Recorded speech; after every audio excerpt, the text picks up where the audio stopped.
ce sujet de la querelle, c'est un sujet qui est très très important parce que malheureusement, il crée des problèmes incroyables. Bien sûr, tout le monde connaît les querelles de couple, et les querelles de famille, et les querelles avec les proches, les querelles avec les voisins. Il y a tellement de facettes dans la querelle. On a déjà expliqué plusieurs fois que la Torah, ce n'est pas un livre d'histoire, c'est un livre d'enseignement, et qu'elle a été écrite avant la création du monde, et donc elle transmet des enseignements qui sont nécessaires de manière universelle dans toutes les situations de la vie qu'on va rencontrer. Donc là, ce qu'on va faire en vérité, on va se servir d'un support historique qui s'appelle la querelle entre Korach, enfin de Korach contre Moshe Rabbeinu, parce que Moshe n'est pas en querelle, c'est Korach qui est en querelle, pour essayer de comprendre un peu les différentes caractéristiques de la querelle, comment elle fonctionne, et Bezrat Hashem aussi comment c'est préservé. Maintenant, on sait qu'une querelle, elle peut être très dangereuse. Des fois, elle traverse les générations. Oui. Des fois, elle détruit des personnes sur des années et des années et des années sur la base d'une chose que les gens, c'est tellement vieux qu'ils ne se rappellent même plus c'est quoi le problème. Ouais. Mais elle a cette force-là. Alors nous, on va essayer de comprendre comment elle fonctionne. Maintenant, c'est très intéressant. Comme j'ai entendu le Rav un petit peu pendant que j'étais en train de préparer les pieds, là, j'étais en train d'écouter un peu le Rav. J'ai dit, moi, il est en train de faire mon cours, mais l'idée, c'est quoi? C'est d'arriver à comprendre comment est-ce que quelqu'un il se met en avant pour rentrer dans la querelle. Vous savez qu'il y a une loi en physique, c'est que le mouvement est produit par la contradiction de deux forces opposées. C'est un mouvement, d'accord? Donc il y a une force qui s'appelle le poids, par exemple, 50 kg, et il y a une force qui s'appelle la pression de 50 kg.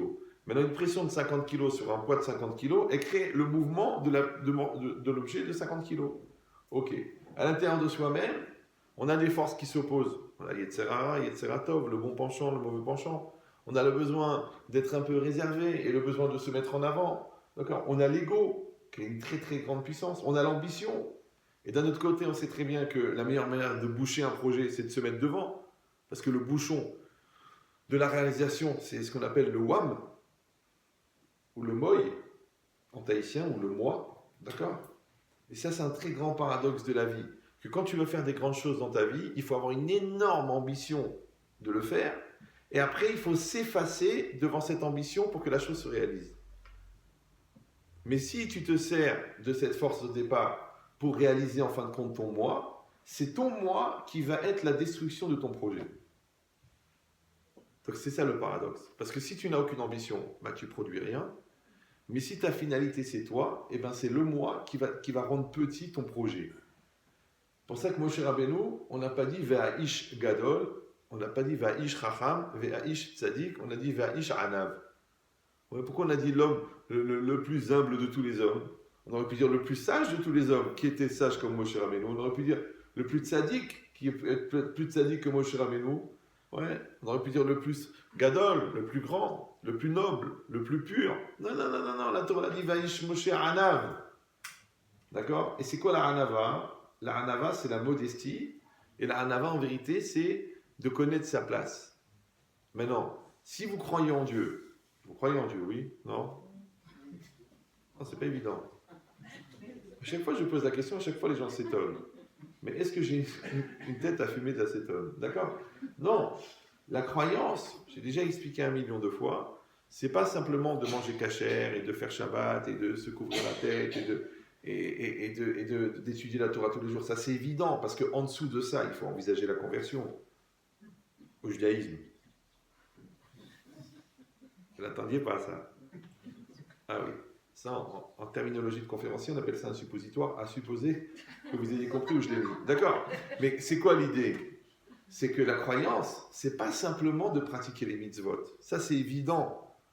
La croyance, c'est d'accepter que la réalité qui est en face de moi est adaptée à moi. Donc, ça veut dire que chaque réalité, c'est une proposition qu'Hachem me fait. Maintenant, il y a des propositions qui m'intéressent, il y a des propositions qui ne m'intéressent pas. Il y a des propositions qui vont dans mon sens, il y a des propositions qui me dérangent. Oui, mais je crois en Dieu. Donc j'ai dit ça, le bon Dieu me pose une question. Oui, et bien c'est exactement pareil. Korach, il était dérangé. Il était dérangé. Maintenant qu'il était dérangé dans une logique d'ego, ou qu'il était dérangé dans une logique d'ambition spirituelle, oui, mais il était dérangé. Maintenant, quand tu es dérangé, c'est parce que la réalité qui est en face de toi, elle n'est pas adaptée à ce que tu voudrais qu'elle soit. Et ça, c'est un problème de croyance. On raconte qu'une fois, Rav Wolbe, il était en train d'attendre l'autobus. Et à un moment, il a tourné la tête comme ça pour voir est-ce que l'autobus, il arrivait. Ça l'a tellement choqué, ce manque de confiance en Dieu, parce que le bus, il doit arriver à l'heure où il doit arriver. Oui. Eh bien, il a travaillé 3 ans pour récupérer ce manque de confiance qu'il a eu de regarder quand est-ce qu'il arrive le bus. Nous, ça veut rien dire, parce qu'on dit, mais attends, de quoi il parle celui-là Nous, toujours, on attend quand est-ce que le bus il arrive, quand est-ce que mon mari change, quand est-ce que ma femme elle devient belle. Donc chacun attend quelque chose. Ouais. Alors c'est un manque de bitachon. Mais si tu attends quelque chose, ça veut dire que tu n'es pas adapté à la réalité qui est devant toi. Et bien non seulement les gens ils ne sont pas adaptés, mais en plus ils sont dans une exigence de ce que l'autre ne peut pas être. C'est un gros problème ça. Vous savez que les 3/4 des gens demandent aux gens qu'ils aiment d'être ce qu'eux voudraient et non pas ce qu'ils sont. Vous me suivez ou... Donc l'autre il est intellectuel, il dit t'es pas assez manuel. L'autre il est manuel, il dit pourquoi t'es pas intellectuel. L'autre il est religieux, il dit pourquoi t'es pas plus cool. L'autre il est trop cool, il dit pourquoi t'es pas religieux. Mais pourquoi t'es dérangé par ce que je suis? C'est une grande question. Est-ce qu'il faut aimer la personne que je suis ou est-ce qu'il faut aimer la personne que tu penses que je devrais être? Maintenant, tant que je ne suis pas devenu cette personne-là, toi, tu te retrouves en situation d'insatisfaction, de déception, automatiquement tu es aigri. Aigri, automatiquement, ça se voit sur ta tête, puisque ta vécu, elle est grise, puisque tu es gris. D'accord? Et tu me renvoies de la négative, moi je te renvoie de la négative, mais ça part de quoi? Ça part de quoi, là? T'es que le quoi? Ça part de ça. Ça part du fait que je suis dérangé. Mais dérangé de quoi? Tu es dérangé de l'autre. Tu es dérangé de la différence de l'autre. Mais le respect, en français, ça s'appelle le droit à la différence. Maintenant, si toi tu es dérangé par la différence, tu vas souffrir puisque tout le monde est différent. La Gemara dit Keshem chez Partsoufehem Shonot, car Dartehem Shonot. La manière que les visages sont différents, les esprits sont différents. Donc qu'est-ce qui me dérange? Que l'autre il a un grand nez, ou que l'autre il est plus beau que moi, ou que celle-là elle a des yeux magnifiques, et que moi j'ai des yeux tordus? Non, ce qui me dérange, c'est que tu ne penses pas comme moi. Que tu as un autre date, tu as une autre vision, tu as une autre approche. Et ça m'énerve. Pourquoi tu n'es pas d'accord avec moi? Il y a une seule chose qui est vraie, c'est ma manière de penser. Il y a un seul prénom qui compte, c'est le mien. Il y a un seul pronom personnel qui a de la valeur, c'est je. Tout le reste, c'est inintéressant. Mais ça vient d'un problème. En fait, qui est un problème à la fois physique et à la fois géographique. C'est que quand je me trouve quelque part, à chaque fois que je regarde autour, j'ai l'impression que le centre de l'univers, il est là. Ça s'appelle le nombrilisme. Ouais. Il faut apprendre à casser les angles. Il faut sortir de l'angle. Vous me suivez ou non? Par exemple, l'autre, il te regarde. Au lieu de dire, eh ben moi, je ne comprends pas, tu devrais dire, tiens, je vais essayer de me regarder avec l'angle dans lequel l'autre me regarde. Oui. Quand j'ai un conflit avec l'autre, j'essaie de dire, ben, c'est quoi sa façon de penser? Quand je ne suis pas d'accord avec l'autre, j'essaie d'argumenter dans le sens de son argumentaire. J'arrive à faire ça ou non? Si j'arrive pas à le faire, parce que je l'écoute, de toute façon, c'est pas mon opinion, de toute façon, on n'est pas d'accord, de toute façon, on n'a pas la même éducation, de toute façon, on n'est pas du même sexe, on ne vient pas du même endroit, on n'a pas les mêmes projets, on n'a pas le même niveau de religion. Alors tu vas passer ta vie à souffrir de la différence. Mais si la différence est une source de souffrance, pourquoi le bon Dieu, il nous a tous mis sur la même terre? Je rappelle aux gens qui viennent d'arriver dans ce monde qu'il y a 600 milliards d'étoiles. Sur les 600 milliards d'étoiles, le bon Dieu, il aurait pu faire 7 milliards de planètes habitables. Il aurait mis une personne par planète. Et on était tranquille. Qu'est-ce qui lui a pris de mettre les religieux, les non-religieux, les gros, les maigres, les vieux, les jeunes, les lourds, les blatas, les rfifs, tous dans la même. Mais c'est embêtant pour ne pas dire laxiste. C'est laxatif, quelque part. C'est vrai. Tous ces gens-là qui ne nous ressemblent pas, tous ces gens-là qui ne sont pas comme nous, ils sont embêtants. Vous avez compris, quoi, je veux dire. On peut être informaticien pour comprendre que les dossiers, s'ils sont rangés par fichier, c'est quelque part parce que ça dérange. C'est pas grave, vous avez un taux de réactivité qui est proche du commun. D'accord? C'est moi qui suis dans le décalage horaire et c'est vous qui dormez. Donc, non, j'exagère, c'est beaucoup plus grave. Mais qu'est-ce qui est marqué ici? D'accord? Ici, ce qui est marqué, ouais, c'est que la différence, elle existe. Ouais. Et si elle existe, si vous croyez en Dieu, c'est qu'elle est nécessaire. Parce que le bon Dieu ne va pas faire perpétuer quelque chose qui n'est pas nécessaire. Et bien, qu'est-ce qui vient? Korach, il vient, il dit la différence n'existe pas. Il est trop fort. Ouais. Oui, Kulanu Chachamim, on a tous entendu Hachem ou Arsinaï, un argument extraordinaire, qui a été repris d'ailleurs en 1792, ouais, sous le principe de l'égalité. Vous savez, égalité, fraternité, escroquerie. Ouais. Donc, ils ont vendu un truc en 1792 que les hommes sont tous égaux. Mais c'est le plus grand PAC qui ait pu exister. Un piège à... Oui. Mais parce qu'on n'est pas égaux. On n'est pas égaux. C'est faux. C'est comme ça. Celui-là, il finit les Gmarot une après l'autre. Toi, tu n'arrives pas à lire Ashrei Yoshua Betecha. On est égaux.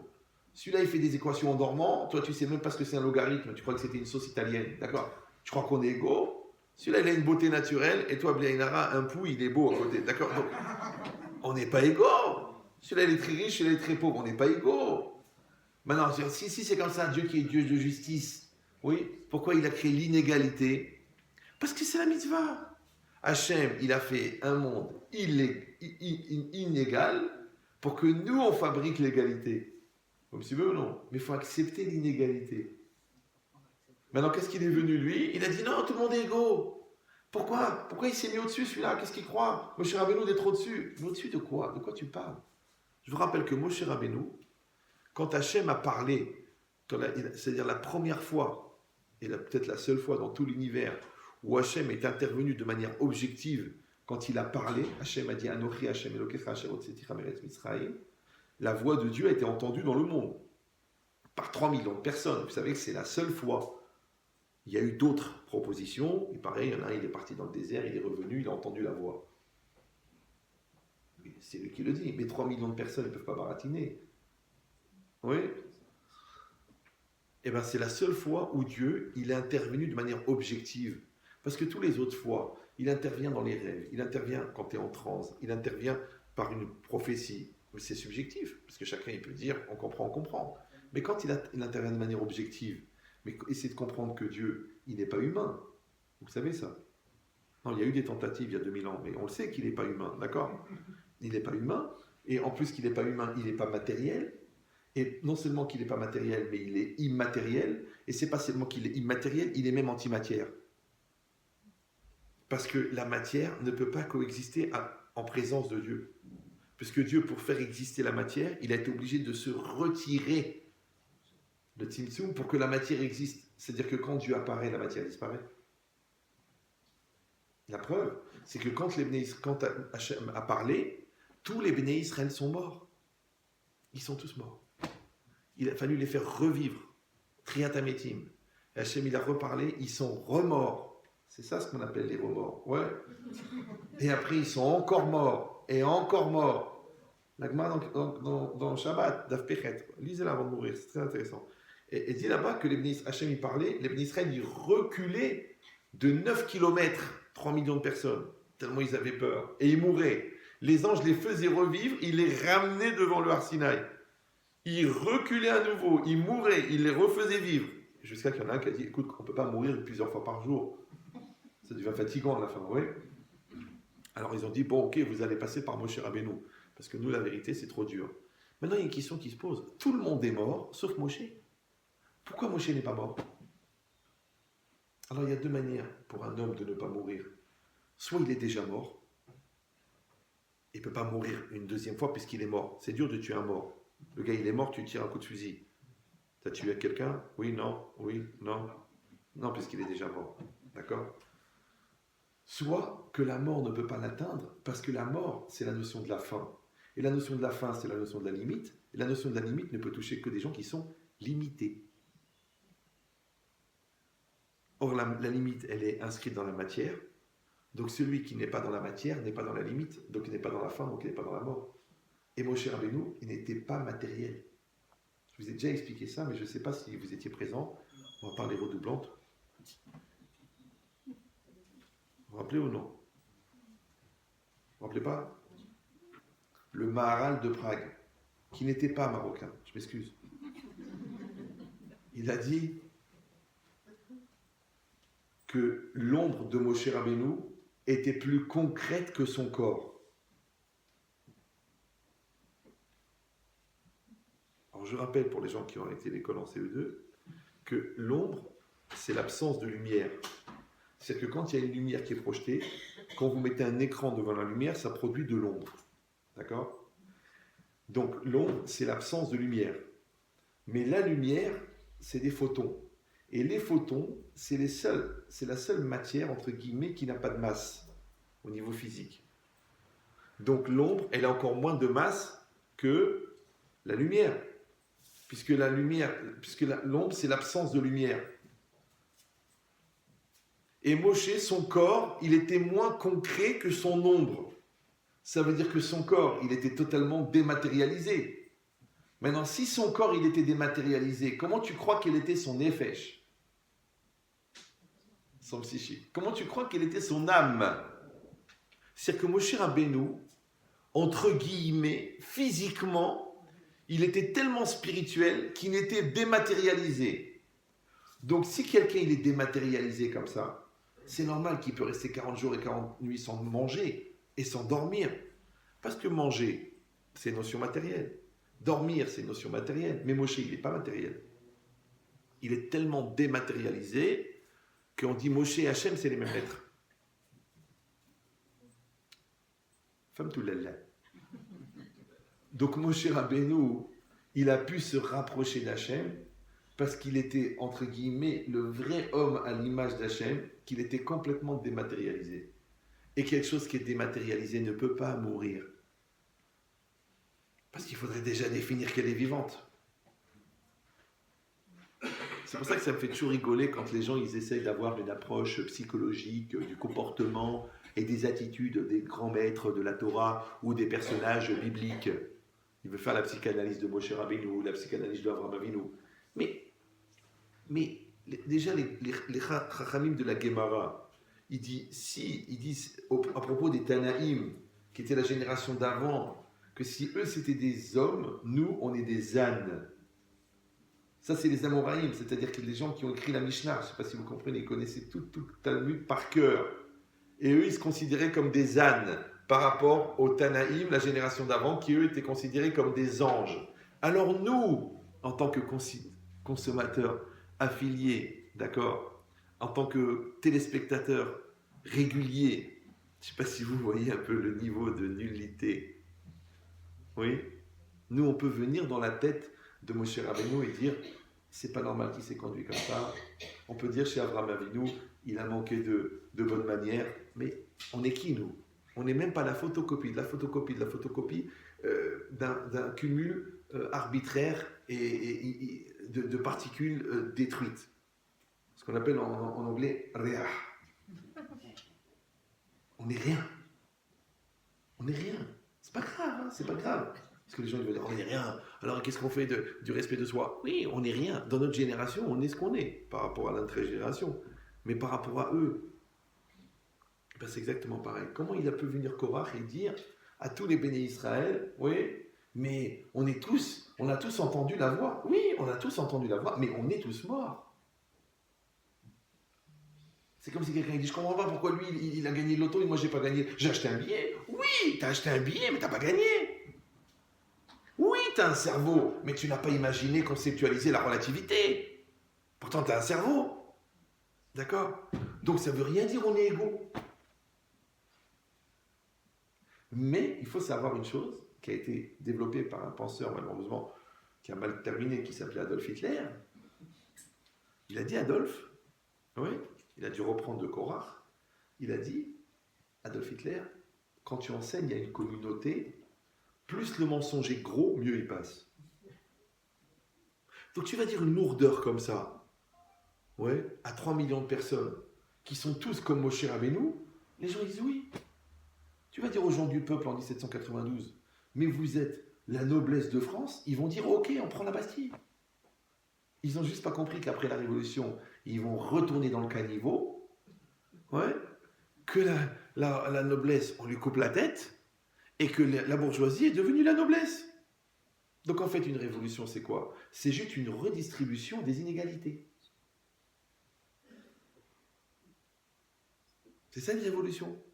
On rejette les dés. Mais quand tu rejettes les dés, il y aura un nouveau un 1, un nouveau un 2, un nouveau un 3. Est-ce que tu as déjà vu quelqu'un qui prend un dé, il jette, et à la fin, il n'y a que des 6 sur le dé? Mais non, il y aura un 1, il y aura un 2, il y aura un 3. C'est normal. Donc l'inégalité, elle va rester. Maintenant, comment quelqu'un il peut croire que si on rejette les dés, si on remet les choses en cause, si on relance la situation, on pourra arriver à l'égalité? Le Brel. Le Brel, il croit ça. C'est pour ça qu'ils ont créé un chant de reconnaissance des Brels qui s'appelle Frère Jacques, d'accord? Et tous se mettent à chanter le chant des Brels, d'accord? Mais il n'y a pas. Mais non, pourquoi encore une fois? C'est pas que l'inégalité, on est condamné. C'est pas que le bon Dieu, il a créé quelque chose de tordu qui s'appelle l'inégalité. Mais non! Encore une fois, un phénomène qui dure, c'est qu'il est nécessaire. Maintenant, l'inégalité, la différence, elle génère du positif quand elle est confrontée. Parce que le riche et le pauvre, ils ne sont pas égaux. Ouais. Et bien, ça aide le riche et ça aide le pauvre. Parce que le pauvre, il peut combler son besoin grâce au riche, et le riche, il peut légitimer sa richesse grâce au pauvre. Donc l'inégalité est nécessaire. Celui-là, il est plus intelligent, celui-là, il est moins intelligent. Mais pourquoi celui-là, il est devenu plus intelligent? Parce qu'il y a des gens moins intelligents qui avaient besoin de son intelligence. Mais si tout le monde était de la même intelligence, il n'y aurait aucun échange. Donc, tout le monde resterait bête. Parce que c'est quoi la bêtise? La bêtise, ce n'est pas une question de QI. Regardez l'oiseau, il en a deux. Le QI. Ouais. L'intelligence, c'est la capacité à remettre en cause sa capacité cognitive en fonction du changement de situation. En français, ça s'appelle la capacité d'adaptation. Donc, s'il n'y a pas de changement, il n'y a pas d'intelligence. C'est pour ça que vous trouvez des gens qui sont khomar et qui pourtant sont licenciés de plusieurs facultés. Tout à l'heure, une dame très très haut niveau de psychologie, elle m'a téléphoné, elle m'a fait toute une démonstration. Moi, je lui ai répondu dans mes mots à moi. Elle m'a dit, mais c'est incroyable ce que vous dites. Je dis, écoutez, j'ai eu la chance de ne pas faire d'études et ça m'a beaucoup aidé. Eh bien oui, parce que quand tu fais beaucoup d'études, tu es obligé d'apprendre tout ce qui est faux pour qu'à la fin on te dise c'est la dernière théorie qui est vraie. Mais comme tu connais plus de faux que de vrai, puisque eux-mêmes ils pensent que ce qui était dit avant c'était faux. Donc comment quelqu'un qui connaît en majorité des choses fausses, il finit par penser vrai? Par contre, nous, on n'a que du vrai. C'est embêtant, vous me suivez ou non? Vous ouvrez la Gemara, c'est vrai. Vous ouvrez le Chumash, c'est vrai. Vous ouvrez le Tosfot, c'est vrai. Vous ouvrez le Rabbi Akiva Eiger, c'est vrai. Vous ouvrez le Rav Dessler, c'est vrai. Il n'y a que du vrai. C'est quand même difficile de penser faux quand tu n'as que du vrai. Ça serait vraiment faux. Vous me suivez ou là? Ben, c'est exactement pareil. Maintenant, si toi, tu vas t'adapter à la nouvelle réalité, parce que l'autre, il est différent, et bien cette adaptation à la réalité, on appelle ça vulgairement l'intelligence. Maintenant, le monde, il change, tu t'adaptes. Les gens sont différents, tu t'adaptes. Les gens que tu côtoies, ils sont différents, tu t'adaptes. Les situations, elles évoluent, tu t'adaptes. Chaque fois que tu t'adaptes, tu deviens plus intelligent. C'est pour ça que les idiots sont des psychorigides. C'est pour ça que les Réchaïm n'arrivent pas à se remettre en cause. Maintenant, eux, ils croient parce qu'ils ont une opinion arrêtée. Non, c'est le cerveau qui est éteint. Confirmation musicale. Vous avez compris l'idée ou non? Vous vous rappelez la remise en cause? Non, j'avais expliqué ici la remise en cause. Levez la main ceux qui se rappellent, comme ça je vois si ça vaut la peine de revenir à Nice. Bon, non, ça c'est pas un signe de... Ouais. Une seule personne. Deux personnes, trois personnes qui se rappellent. Ah merde, je peux pas revenir. Mais comment on peut répéter? Vous vous rappelez pas? Mais ça c'est un fondement de la vie. Si vous gagnez, rien que ça, vous pouvez gagner au moins 10 ans de thérapie, de teshuva. Au moins. Je le refais ou je le refais pas? Voilà, mais faites-moi plaisir. Essayez de vous imprégner. Parce que le projet, c'est pas de transmettre une information. Vous avez déjà les cours sur Facebook, sur YouTube, sur l'application. Vous les avez sur plein de sites internet. Donc, j'ai pas besoin de venir. Mais le but, c'est de s'imprégner. Donc, vous ne recevez pas une information, vous recevez une énergie. Une énergie de quelqu'un qui veut vous aider à évoluer, et vous en servez pour évoluer. Et c'est ça le travail. Le travail, c'est de décapsuler un potentiel de réalisation personnelle. Mais si c'est juste pour écouter une fois de plus, ok, on sait que la répétition est la mère de l'éducation, mais que vous voulez devenir des perroquets. Non, L'intéressant, c'est pas que vous sortiez plus cultivé du cours, c'est que vous sortiez différent du cours. Maintenant, 6 mois dans le cours, vous n'avez pas gagné 10 ans, je suis venu pour rien. Je peux rester chez moi. C'est moins fatigant. Donc l'idée, c'est quoi? En français, ça s'appelle la remise en cause. C'est quoi la cause? La cause, c'est la loi de causalité. D'accord? La causalité, c'est une des bases de la croyance. Parce que quand tu acceptes qu'il y a une cause, tu acceptes qu'il y a la cause des causes, et la cause des causes, la cause des causes, la cause des causes, c'est le bon Dieu. Sibat à sibot. Quand tu n'acceptes pas la logique de cause, pourquoi? Parce que tu as un mal vécu de la conséquence. Parce que tu dis quand il y a une cause, il y a une conséquence. Donc tu as un problème avec la cause. Maintenant, déjà, tu as accepté la logique de cause. C'est-à-dire que chaque action entraîne une réaction. Chaque phénomène est suivi d'une réalité. D'accord? Ça, c'est la logique de la cause. Donc déjà, ça, il faut l'accepter. Après, il y a la mise en cause. C'est quoi la mise en cause? C'est qu'on peut te mettre au poteau, on peut te mettre dans une marmite, on peut te mettre sur la plage, on peut te mettre en cause. Maintenant, quand on te met en cause, ça veut dire qu'on te désigne en tant que cause. Vous me suivez jusque-là? Voilà. Bon. Donc ça veut dire que là, j'accepte que la chose, elle est à cause de moi. Ben alors ce truc-là, c'est très bizarre, mais chez la majorité des gens, c'est mal vécu. Voilà, c'est encore à cause de moi. Voilà, je savais, le rabbin, il va encore dire que c'est à cause de moi. Ben, le psychologue, il va dire que c'est encore à cause de moi. Ta mère, elle dit toujours que c'est à cause de moi. Tout le monde dit que c'est à cause de moi. Mais JH2, ça veut dire que c'est une formule. Ça veut dire jeune hamar au carré. Quand je dis que c'est à cause de toi, ça veut aussi dire que c'est grâce à toi. Vous me suivez ou non? Tu tiens le volant. Il arrive une opportunité d'accident. Je te dis, fais attention. Si ça arrive, ça sera à cause de toi. Mais ça veut dire qu'en tournant le volant, tu peux sauver la situation. Donc c'est grâce à toi. Maintenant, comment ça se fait que tu as pris la dimension anxiogène, ouais, la dimension angoissée, la dimension déprimante de à cause de toi? Pourquoi tu n'as pas dit à cause, ça veut dire grâce? Vous me suivez? Donc ça s'appelle en français la mise en cause. Donc en fait, la mise en cause, c'est quoi? Ça s'appelle la responsabilité. Ça va? Ah, maintenant, si la mise en cause, c'est d'accepter que je suis la cause, ça s'appelle en français la responsabilité. Alors c'est quoi la remise en cause? On est en train de faire un cours de français là. Ça va? La remise en cause, c'est quoi? C'est la perpétuité du sentiment de responsabilité. Ce qu'on appelle en français la maturité. C'est pour ça que les gens immatures n'arrivent pas à se remettre en cause. C'est pour ça qu'il y en a qui pensent que la 614e mitzvah, c'est la susceptibilité. Élevée à un niveau de chassidoute incroyable. Alors qu'en fait, la remise en cause, c'est le combat de la vie. Tu peux dire, mais non, le combat de la vie, c'est le mitzvot. Hachem. Mais détends-toi, Maurice. T'as pas compris. Pour faire une mitzvah, il faut remettre en cause le Yetzer Hara de ne pas la faire. Pour ne pas faire une avéra, il faut remettre en cause la pulsion qui te pousse à la faire. Donc si tu ne gères pas la remise en cause, tu ne peux pas faire le mitzvot. Tu ne peux pas construire ton couple, parce que tu ne te remets jamais en cause. Tu ne peux pas faire évoluer tes enfants, parce que tu penses toujours que c'est eux qui ont tort.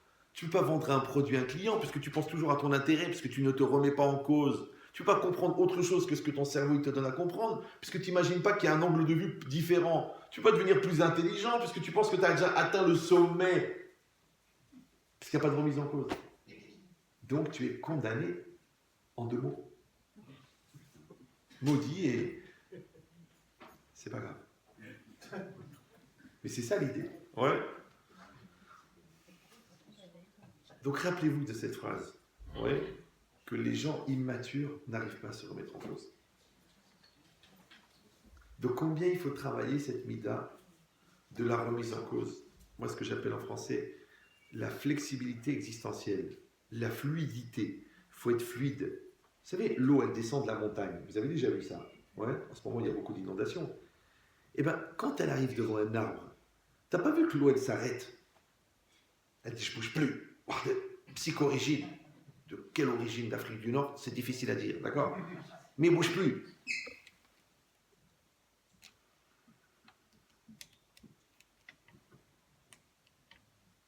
C'est incroyable, le Yitzhak, mais il est fort. Est-ce que quelqu'un peut regarder dans le sac, là? Il y a plusieurs câbles iPhone. Vous pouvez m'en donner un?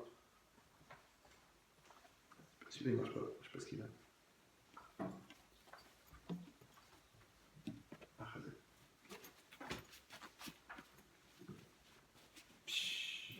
Bah, je pense qu'il est de ça. Ah oui, excusez-moi. Il est là. C'est là, plus bien. Ah, je suis le rabbin le plus branché de France.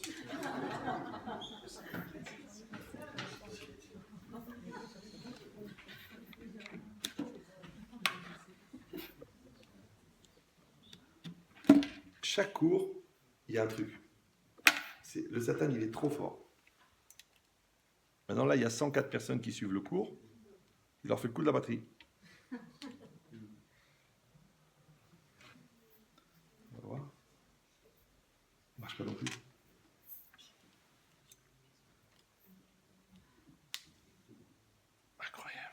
Incroyable. Qui a dit que le Yetzirah n'existe pas?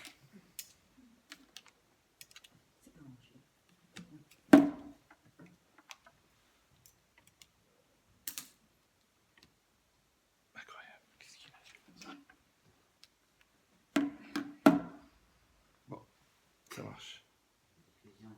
Il a eu pitié, le Satan. Ça marche, ça tourne? En direct? Voilà. Maintenant, si vous avez compris ça, oui, vous avez compris donc que la remise en cause, en fin de compte, c'est la vraie teshuva. La remise en cause, c'est la vraie intelligence. La remise en cause, c'est la vraie crainte d'Hachem. Qu'est-ce qui vient maintenant? Le problème, c'est que la remise en cause, quand tu t'en sers pour positivement, ça c'est bien. Mais quand tu t'en sers négativement, la remise en cause, c'est la destruction du système. Comme dans n'importe quelle logique, quand tu rentres dans un système, tout dépend en vérité de comment tu rentres. Exactement comme les explorateurs. Vous savez, on dit dans la vie, tu trouves ce que tu trouves. Ou alors on dit, tu trouves ce que tu cherches. Par exemple, quand quelqu'un a des problèmes, on dit en français, ah bah tu l'as bien cherché. Mais tu as déjà vu quelqu'un qui cherche des problèmes? Donc en vérité, en général, on trouve ce qu'on cherche. Ça va jusque-là? Donc au lieu de te demander, mais qu'est-ce que je vais trouver? Tu devrais te demander, qu'est-ce que tu cherches? Parce que je peux te dire que ce que tu cherches, c'est ce que tu vas trouver. Donc quand tu cherches les problèmes, tu trouves. Quand tu cherches la querelle, tu trouves. Quand tu cherches le pas cachère, tu trouves. Quand tu cherches la voisine, tu la trouves. Quand tu cherches les défauts, tu les trouves. Ben, c'est exactement pareil. La remise en cause, c'est un outil extraordinaire. Parce que tu peux faire ressortir le meilleur d'une situation en remettant en cause. Mais si tu utilises la remise en cause dans une mauvaise kavana, dans une mauvaise intention, comme ça s'est passé avec Korach, ouais, à ce moment-là, ça crée de l'immobilisme. Alors ça, c'est le paradoxe de la vie. Parce que la remise en cause, ça crée le mouvement, mais quand on la tourne à l'envers, ça crée de l'immobilisme. Un peu comme l'aimant, un aimant. Ouais. Vous le mettez d'un côté, il attire les aiguilles. De l'autre côté, il repousse. Donc ça va dépendre de quel côté tu développes ton énergie. Mais ça, il n'y a que toi qui peux le savoir. Pourquoi tu es venu maintenant? Tu es venu à la maison pour faire le mshon ou tu es venu pour le shalom? Ouais. Pourquoi tu es venu? Tu as été au magasin pour travailler ou pour te plaindre des clients? Après, tu t'étonnes que personne ne veut acheter. Tu rentres à la cuisine pour faire le Shabbat ou tu viens pour râler qu'il faut encore préparer Shabbat? Mais si tu râles de préparer Shabbat, ne t'étonne pas que toutes les salades, elles sont amères. Puisque c'est ta mère qui t'a enseigné ça. C'est ta mère. C'est le goût de ta mère. Ouais. Donc réfléchis bien, à chaque fois que tu fais quelque chose, quelle était ton intention? Et si vous allez dire, ok, Korach, il avait une mauvaise intention, ok, mais tout le monde a suivi. Or, vous savez très bien qu'un phénomène ne peut se perpétuer qu'avec la participation de tous les éléments qui participent au phénomène. D'accord? Donc ça veut dire qu'un lashon hara ne peut pas être entendu par quelqu'un que ça n'intéresse pas d'écouter. Et quelqu'un qui fout la pagaille, ça ne marchera pas avec quelqu'un qui ne veut pas la pagaille. C'est pour ça que celui qui crée la querelle, il a besoin d'un élément indispensable, c'est ta souffrance, ta sensibilité, ton ego et ton égoïsme. Parce qu'il va te piquer là où ça fait mal, et qu'est-ce que tu vas faire toi? Tu vas rentrer dans la surenchère. C'est ce qui fait Korach. Korach, il va voir tous les gens, il leur dit, vous vous rendez compte, Moshe Rabbeinu, ouais, il s'est nommé roi, il a nommé son frère Kohen Gadol, il a nommé ses neveux remplaçants du Kohen Gadol, ben, ça va pour lui, il est tranquille. Mais quand tu dis que Moshe Rabbeinu, il s'est permis tout ça, tu dis que Chas Shalom, que Hachem, il a laissé faire. Donc en insultant Moshe, tu insultes Hachem. Parce que, ok, disons que Moshe, il est ambitieux. Ok, maintenant, il a un grand Yetzirara de gloire. Ok, Moshe, il veut prendre la place de tout le monde.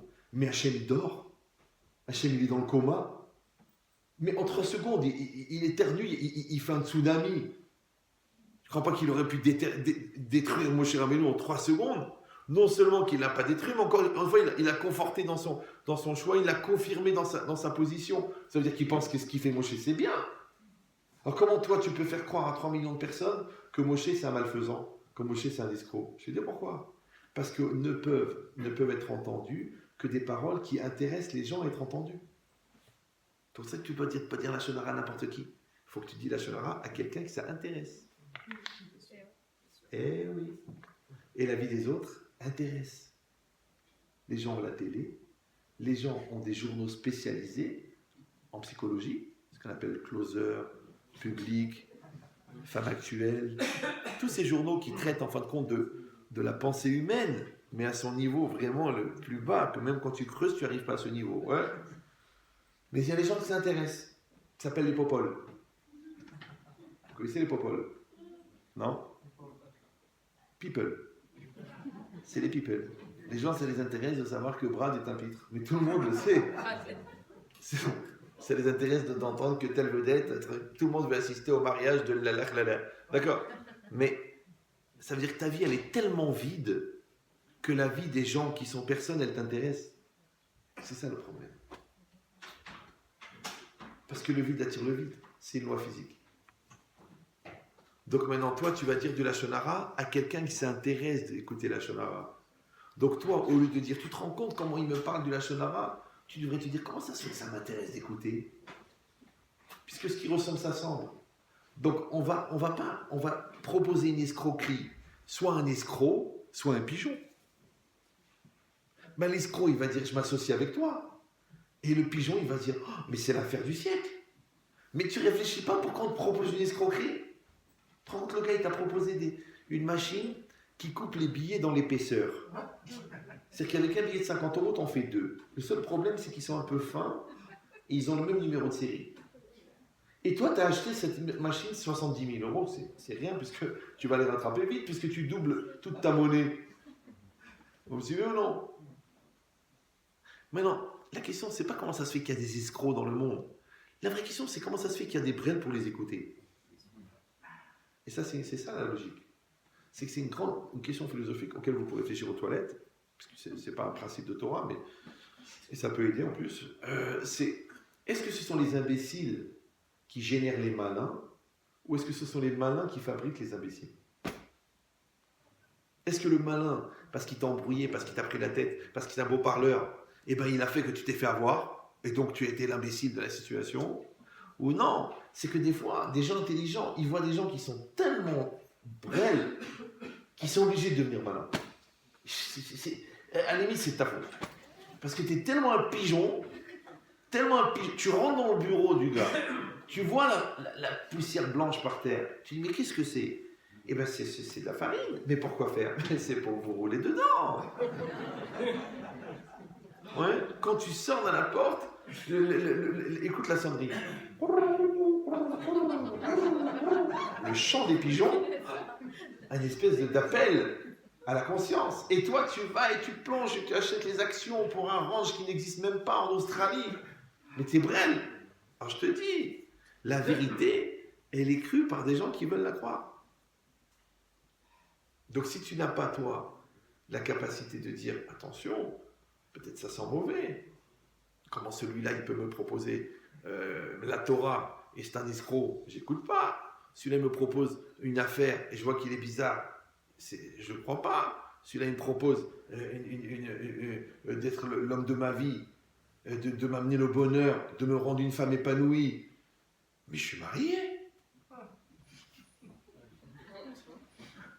Il y en a qui oublient. Parce que ça fait tellement longtemps qu'ils attendent d'entendre des paroles comme ça, d'amour et de tendresse et de gentillesse. Mais tu n'as pas compris que la frustration que tu as créée chez toi, c'est comme un appel d'air pour tous les tigres et les léopards qui traînent dans la rue. Vous me suivez ou non? Donc ça veut dire qu'il y a des couples qui se créent, pas seulement par les gens qui se marient, mais aussi par les gens qui ont des besoins et des gens qui les distribuent. Donc le poisson, il mord à la meçon. Donc la Nia, elle tombe dans le piège du rôle. D'accord? Maintenant, tu pourrais toujours dire, il a profité, il a abusé de ma gentillesse. Mais d'un autre côté, toi, tu avais les yeux ouverts, tu avais un cerveau, tu avais un cœur, tu avais un statut de femme mariée. Alors qu'est-ce que tu es rentré dans l'histoire? Comment Bichlal t'a commencé à parler? Comment tu t'es pas dit, mais on est seuls tous les deux? Mon mari n'est pas là, il n'est pas au courant. Et là, il me fait des avances de manière ouverte. Et moi, je fais genre, je comprends pas. Parce que quelque part, c'est un petit peu charmeur d'avoir quelqu'un qui me fait des avances à 88 ans.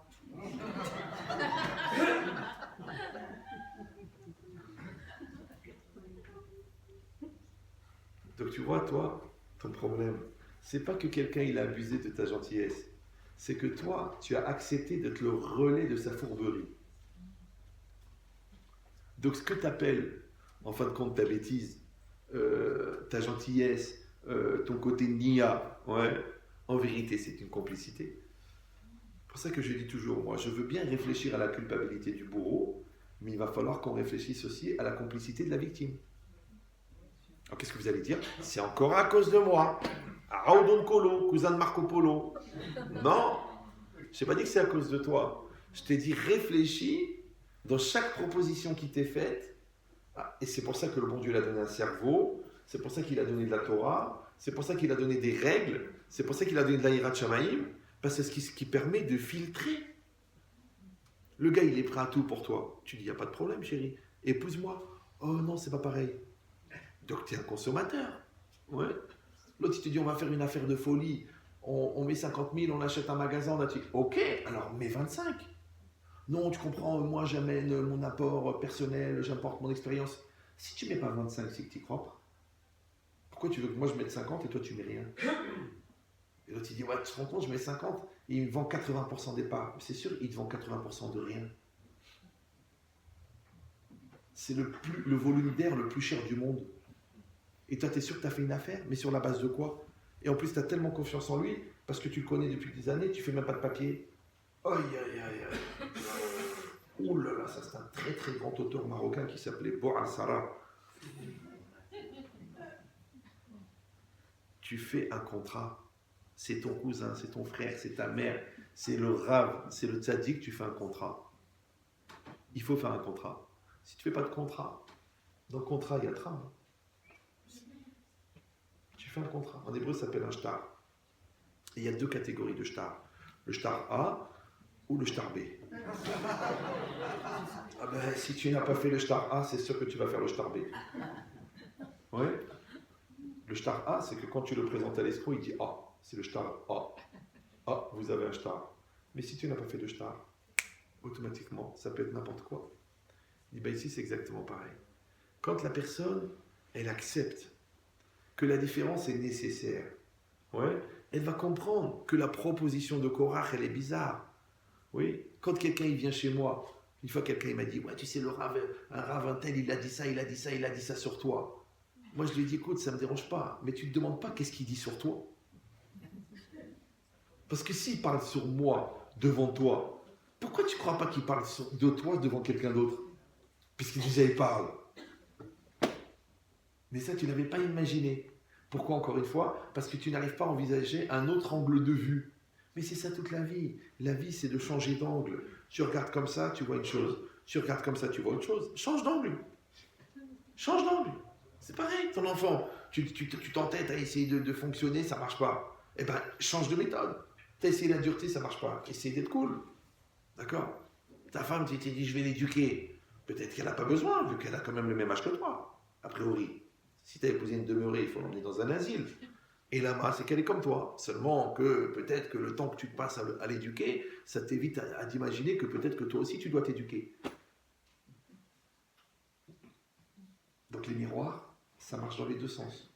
Tu peux t'en servir pour te regarder ou tu peux servir pour que l'autre se regarde. Alors pourquoi est-ce que toi, tu veux être le miroir de l'autre? T'as le miroir de toi-même. Vous me suivez ou non? Mais les gens, ils adorent ça. Les gens, ils adorent qu'on leur parle des autres. Les gens, ils adorent qu'on leur parle d'eux. Les gens, ils adorent qu'on les encourage. Les gens, ils adorent qu'on les fasse exister. C'est normal. Pourquoi? Parce qu'ils sont consommateurs. Mais il ne faut pas être consommateur. Il faut être investisseur. Parce que si tu es consommateur, l'autre, étant donné qu'il est distributeur de ton produit de consommation, automatiquement, tu rentres dans la dépendance. Ce qui n'est jamais très loin de la manipulation. Et ce qui n'est pas jamais très loin de l'addiction. Mais qui c'est qui a donné la main? C'est toi. Donc les Béné Israël, ils ont tous envie de devenir des Moshe Rabbeinu.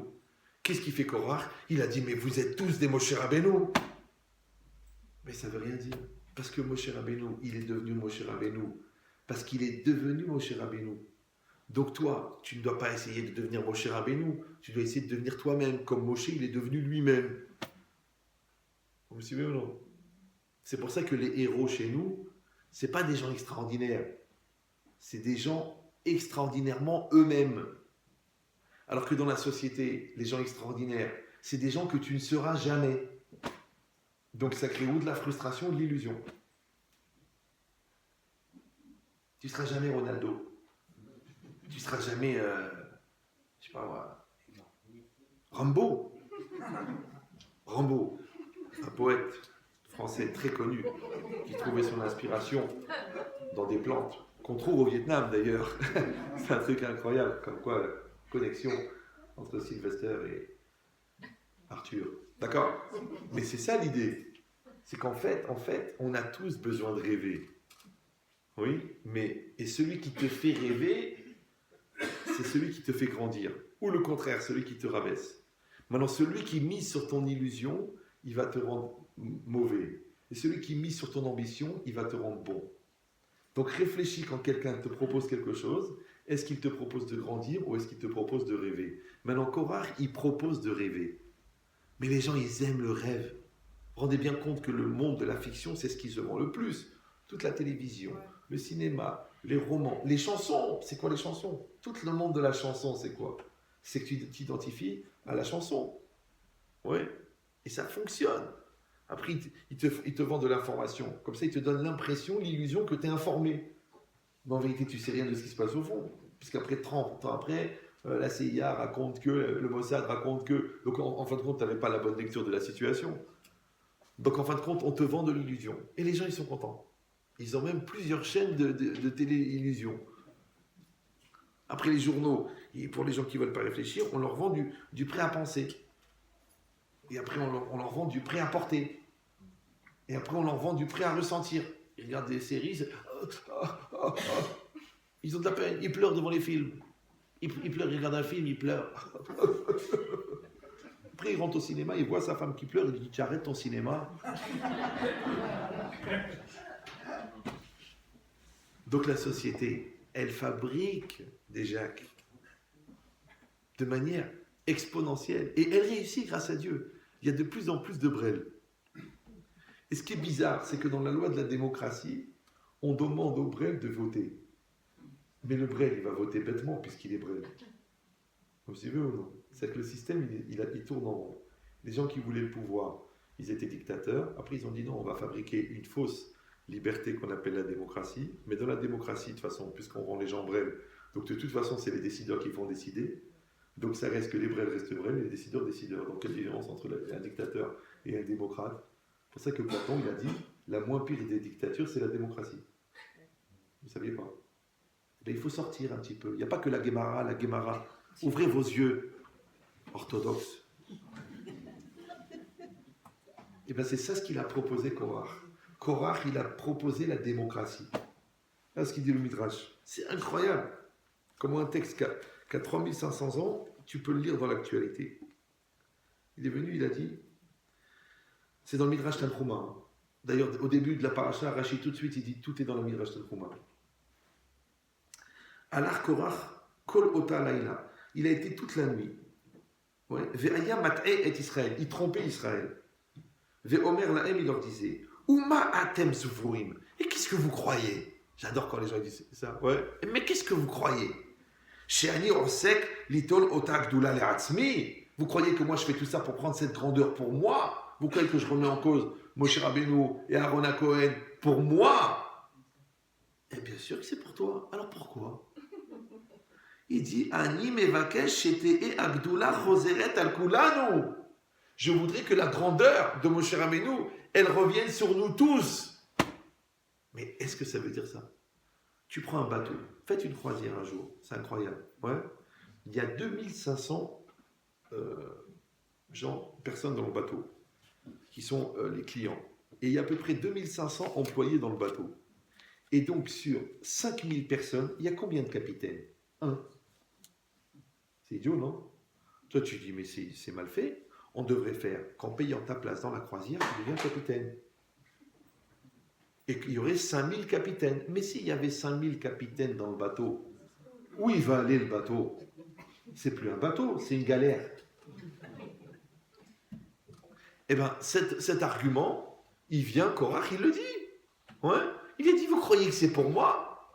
Ouais. C'est comme un homme politique quand il fait ça. Il fait sa campagne, il cherche à se faire élire et tout ça. Il vient chez toi. Ouais. Il dit, mais vous croyez que c'est pour moi? Mais c'est pour vous que je me bats. C'est pour toi, c'est pour moi que tu te bats. C'est pour moi que tu vas prendre après 5-6 000 euros là-bas, ou 7 000 euros de salaire. Et après, si tu es ministre, tu vas prendre ton salaire à vie, même si tu as été ministre pendant 2 mois. Ouais. Et c'est pour moi que tu as des primes de ça, et c'est pour moi que tu as des primes de ça, et c'est pour moi que tu as des avantages, et c'est pour moi que tu prends des enveloppes qui sont données par les gens qui veulent avoir des marchés dans la ville. C'est pour moi que tu as fait tout ça. Eh ben, dis donc, colle à cavode. Hein. Vraiment, un niveau d'abnégation à 200 millions d'euros, moi je dis chapeau. Mais bien sûr que c'est pour toi, là, t'école-toi. Bien sûr que c'est pour toi. Et c'est pour qui alors? Ouais. Mais ce qui est encore une fois marrant, c'est que c'est pas que lui il dit ça, c'est que l'autre il suit. Je sais pas pourquoi. Parce que celui qui suit, celui qui a le courage d'être, ce que lui n'a pas le courage d'être.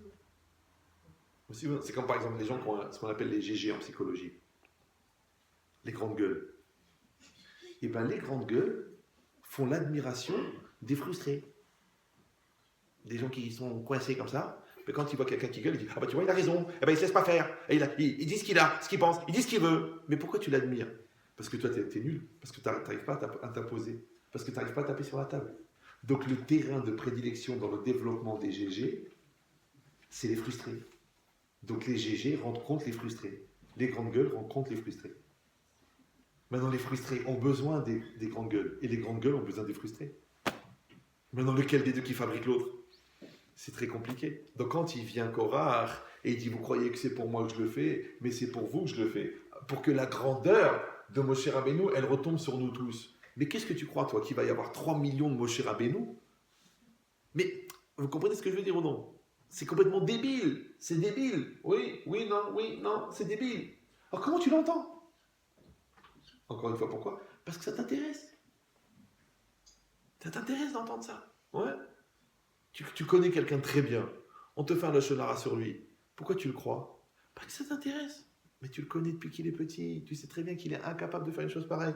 Ah, bah, tu sais, les gens, ils cachent bien leur jeu. Pourquoi? Eh ben parce qu'il t'a pas rendu les 3 000 euros. Parce qu'il t'a pas invité à la bar mitzvah de son fils. Parce qu'il t'a fait une chouma à la synagogue.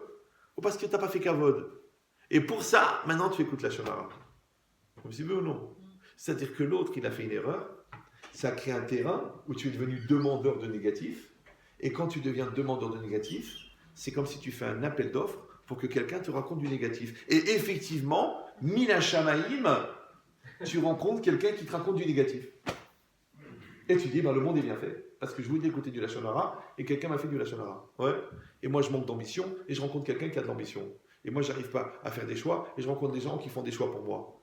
Ouais. Et moi, j'ai envie de faire des embrouilles et on me propose des embrouilles. Et moi, j'ai envie de regarder des choses dégueulasses. Et justement, l'autre, la folle en face, elle se balade toute nue dans la salle à manger. Maintenant, au lieu de dire, attends, mais tu te rends compte de se balader toute nue dans la salle à manger? La vraie question, c'est comment ça se fait que tu n'arrives pas à tourner les yeux?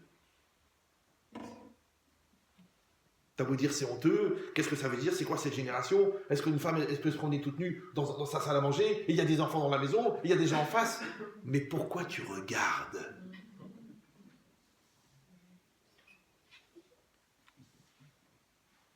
Ça veut dire que ton épreuve te définit. Parce que pourquoi on va te mettre à l'épreuve sur la cache-route puisque tu n'as pas de problème de cache-route? Pourquoi on va te mettre à l'épreuve sur l'honnêteté puisque tu es honnête? Pourquoi on va te mettre à l'épreuve sur l'adultère puisque tu adores ta femme? Vous me suivez ou non? Par contre, si tu n'es pas très sûr de tes sentiments, hop, l'épreuve, elle arrive.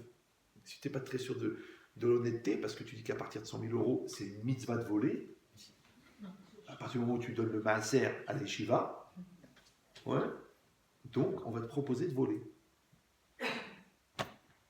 C'est pour ça que les gens nerveux rencontrent des gens qui les énervent. C'est pour ça que les gens blata, ils rencontrent des gens blata, qui sont référencés sur blata.com. Ça veut dire que la chose, elle te ressemble. Donc Korach, il a une chorma extraordinaire. Il ne connaît pas les besoins des gens, il connaît les manques des gens. Et quand tu connais le manque de quelqu'un, tu peux le manipuler. Parce que les gens, ils vont selon leur manque. Vous suivez? Maintenant, la réalité, elle est que les gens intelligents, ils créent une frustration chez les gens moins intelligents. Que les gens beaux, ouais, ils donnent un sentiment de mocheté aux gens moins beaux. Vous me suivez? Donc c'est la réalité, c'est comme ça. Ça s'appelle en français la différence. Maintenant, la différence, encore une fois, tu peux l'utiliser ou tu peux la subir. Donc quand tu vois quelqu'un d'intelligent, soit tu peux dire « Ah, j'aimerais bien être intelligent comme lui », soit tu peux dire « Comment ça se fait qu'il est intelligent ?» Ouais. Soit tu peux dire « J'aimerais bien être bien dans ma peau comme lui », ou je pourrais dire « Et pour qui il se prend celui-là ?» Maintenant, quand je dis « Pour qui il se prend », ça veut dire que c'est une réaction de névrose. Ouais. Et quand je dis « J'aimerais bien être comme lui », c'est une relation d'ambition. Et bien c'est la différence entre Mahloket Leshem Shamaim, Mahloket Shelo Leshem Shamaim. C'est quoi une Mahloket? Une Mahloket, c'est une querelle. Oui. Mais le mot Mahloket, il s'écrit même Chet, Lamed, Kouf, Vav. D'accord? Mahloket. Le mot du milieu, c'est Chelek. C'est quoi Chelek? Les Chalek, séparés. La première lettre, c'est Mem, la dernière lettre, c'est Tav. Ça fait Met. Pourquoi? Parce qu'à chaque fois que tu crées un Chelek, tu tues quelque chose. Qu'est-ce que tu tues? Tu tues le complet. Par exemple, une branche, ça n'existe pas, une branche. Quand il y a un arbre, il n'y a pas de branche. Mais quand la branche, elle est détachée, elle est par terre, la branche existe. Donc la branche n'existe que parce qu'elle est détachée de l'arbre. Sinon, ça s'appelle un arbre. Ça va? Ben, c'est pareil, un homme et une femme, c'est un couple. S'ils coexistent. Mais s'ils cohabitent, c'est deux branches. D'ailleurs, chacun il dit à l'autre vieille branche. Parce qu'ils n'ont pas réussi à former un arbre. Comme si eux, pourquoi? Pour ça que le Ramban, il dit toujours ce yesod là que vous pouvez retenir. Il dit Bechol makom sheyesh piroud yesh mita. Dans chaque endroit où il y a un piroud, où il y a une séparation, il y a une mort. Donc il y a une association entre deux personnes. Quand tu sépares, l'association elle est morte. Quand il y a un divorce, le couple est mort, même si chacun survit. Ouais. Quand, je sais pas moi, quand il y a une crise dans la famille elle explose. Donc la famille disparaît. Pourquoi? Parce que la famille, c'est pas le nombre de personnes qui participent à la famille, ça s'appelle un groupe ou un troupeau, ça. Non. La famille, c'est l'ensemble complexe qui réunit les éléments séparés. C'est ça, la famille. The family, the couple. Ouais. C'est pas un homme et une femme. C'est une dimension qu'on a créée qui s'appelle ensemble. Qui s'appelle shalom. Donc, les chalek, c'est créer la séparation. Et la séparation, elle tue. C'est pour ça qu'on n'a pas le droit de cueillir un fruit Shabbat. Pourquoi faire? Tu dis, ben écoute, le bon Dieu, il a créé ça. Alors, au lieu d'aller prendre la pomme dans le frigo, je la prends sur l'arbre. Mais non! Parce que quand tu la prends de l'arbre, tu la sépares de sa source de vie. Donc, elle commence à mourir. C'est ça l'intérêt de cueillir. Ouais. Donc, ça veut dire quoi? Ça veut dire que quand je sépare une chose de sa source de vie, elle commence à mourir. Tu vois, cet enfant, il a quitté l'école, hop, il a commencé à partir en sucette. Celui-là, il est sorti de la yeshiva, il a commencé à péter les câbles. D'accord? L'autre, il a dit, bon, on fait l'Aliyah, mais moi, je vais en France et toi, tu restes en Israël avec les enfants. C'était le début de la fin. Après, tu dis, non, mais c'est pas grave, c'est pour la parnassa. Bien sûr, bien sûr. Tu trouves normal d'aller au resto avec ta secrétaire? Ah bah attends, je suis tous les soirs seul, c'est pas évident. Hein. On se voit toute la journée, on parle boulot. Le soir, on mange ensemble. Mais si vous mangez ensemble, vous devriez mettre les choses à plat. Ou superposer les arguments. Tu dis Loraneno, Simsileno, tout. Tu fais l'Aliyah, vous partez tous en Israël. Tu fais pas l'Aliyah, vous restez tous en France. Mais fabriquer a priori des trucs qui devaient durer 3 semaines et qui durent 16 ans, que tu n'as même pas vu les enfants grandir, c'est un projet, ça? C'est bizarre. Il y a des gens qui disent, au contraire, moi on se voit, mais on se porte. C'est vrai, on s'engueule plus depuis qu'on se voit plus. C'est beau, c'est beau. C'est beau. C'est magnifique, c'est vraiment, ils ont une vision du couple que ça ressemble vraiment au célibat. Mais bon, c'est juste une vue de l'esprit. D'accord? Il dit, c'est marqué. Que Korach, il a créé ça. Ouais. Il a encouragé ça. Il a développé ça. Pourquoi? Parce qu'encore une fois, le Baal HaMachloket, lui, il se nourrit de la séparation. Ouais. Même l'autre, je ne sais plus comment il s'appelait pour régner, il faut diviser. Et c'est normal. Pourquoi? Parce que chacun indépendamment, tu peux le gérer. Mais quand ils se mettent tous ensemble, tu ne peux pas. Pourquoi on dit l'union fait la force? Parlez français, oui. C'est quoi l'union fait la force? Pourquoi? Parce qu'à plusieurs, on est plus fort que seul? Non. Parce que quand on est séparé, on est un individu. Et un individu, il a des grandeurs et des petitesses.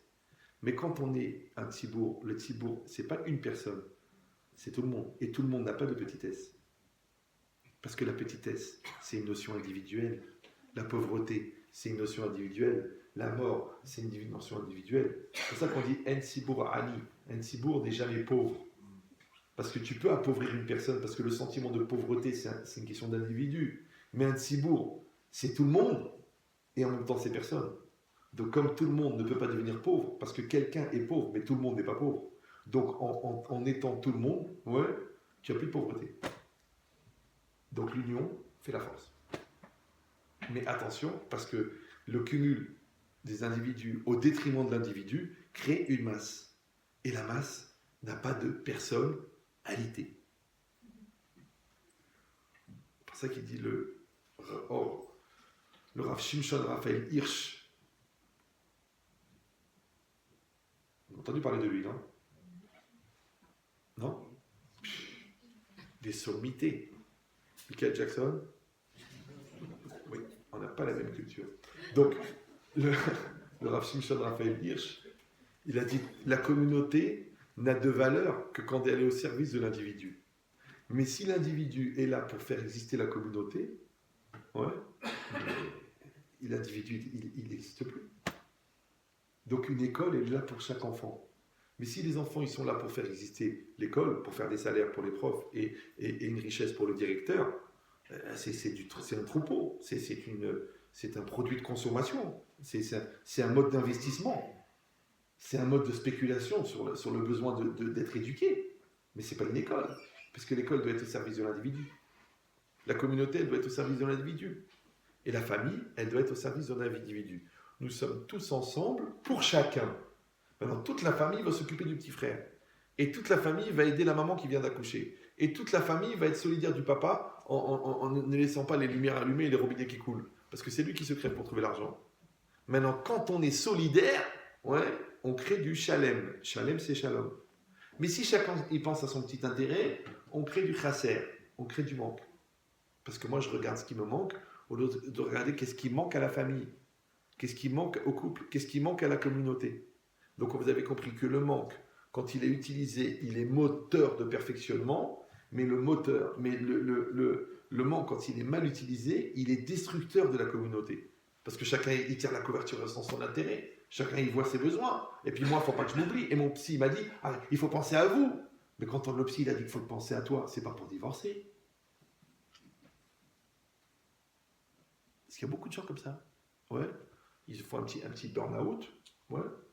Après, ils vont voir un psy. Et le psy, qu'est-ce qu'il fait? Il leur vend ce qu'ils veulent entendre. Vous avez besoin d'exister. Pensez à vous. Soyez un peu égoïste. Ça suffit de vous donner pour les autres. Et maintenant, la bonne femme, elle rentre à la maison, elle dit « Ouais, de toute façon, tu m'as jamais existé, tu m'as étouffé, moi j'ai envie de vivre ma vie, de toute façon, je gagne mon fric, et j'en ai marre que tu ronfles, et je suis pas obligé de subir ton corps. » Eh bien, merci le psy qui l'a amené un guette. Tu dis « Mais moi, c'était pour son bien. » Mais oui, mais toi, tu dois lui apprendre à penser à elle, mais dans le contexte du couple. Tu veux, non? Et tu dois penser à lui, mais dans le contexte de la famille. Et tu dois aider l'enfant à s'intégrer à la famille, pas à se désintégrer de la famille. Sinon, c'est ça ton travail. Donc, de dire aux gens ce qu'ils veulent entendre. Moi, j'essaye de ne pas dire ce que les gens veulent entendre. J'essaye de dire ce que les gens doivent entendre. Mais ce n'est pas toujours entendu. Je ne sais pas si vous me suivez. Mais si on voulait que tout le monde aille dans le sens du poil, on serait tous devenus des coiffeurs.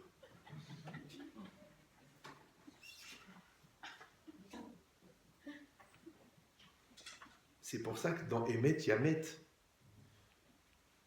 Parce que la vérité, ça tue. Mais la vérité, ça tue celui qui ne veut pas l'écouter.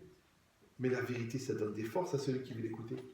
Parce que celui qui veut écouter la vérité, il est dans la maturité, il est dans la force, il est dans le bien-être, il est dans l'équilibre, il est dans la cohérence. Mais celui qui ne veut pas écouter la vérité, parce que la vérité, elle va être l'éclairage de son incohérence, elle va être le dévoilement de son immaturité. Donc ça ne l'intéresse pas, la vérité. Il préfère le compromis, puisque le compromis, on lui a promis que ça marcherait. Et ça ne marche pas. Pourquoi? Vous savez pourquoi? Parce qu'on est toujours rattrapé en premier par les vérités qu'on fuit le plus. C'est pour ça que les gens ils te disent des fois, mais Rabbi Chetri, le pire que j'ai imaginé, je l'ai épousé. Le pire que j'ai craint, je l'ai accouché. Je dis, c'est normal, pourquoi? Parce que si, au lieu de fuir ce que tu craignais, tu avais essayé de résoudre ce que tu craignais, tu n'aurais pas eu besoin de l'épouser parce que tu l'aurais déjà réglé. Et si tu l'avais réglé, tu n'aurais pas besoin de l'accoucher parce que tu l'aurais réglé. Donc en fait, quand nous créons nous-mêmes l'agenda de nos souffrances, par le déni de nos efforts.